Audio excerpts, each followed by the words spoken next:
I've never borrowed money or raised money, but you talk about the importance of getting cash when you are already making a lot of money.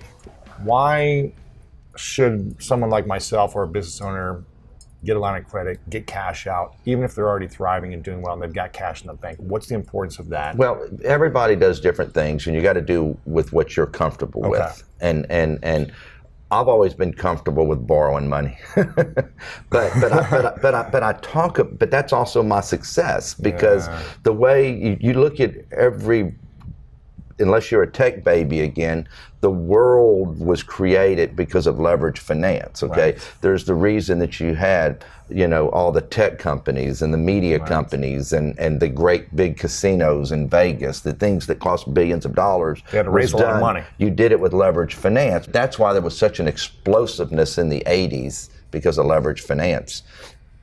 I've always been scared of debt, but I haven't been scared of debt. I never had a problem with using it, but I talk in my book this is the problem that we all do, is say you have a small business and you want to go out and borrow some money, and you do a pro forma for the bank, a budget, to keep it simple for people.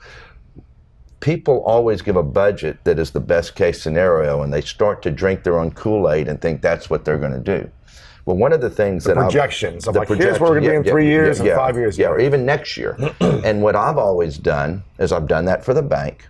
But even today, in a deal that I bought last week, I want a worst case scenario. Wow. The world's coming apart, okay? And all of a sudden, all your expense accounts are gone, and are people still going to eat steaks? Yeah. And I run a budget and a pro forma based on that. Wow. So best case scenario, worst case scenario. Because you know what happens 80% of the time?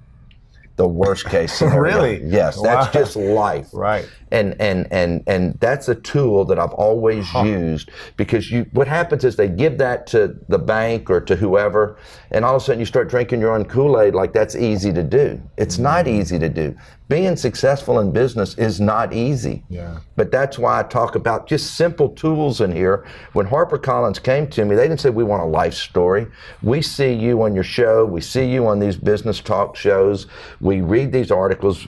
We want you to write about your tools, why you've never failed and you've made it through all these recessions. Whether you're a corporate person or you're an entrepreneur.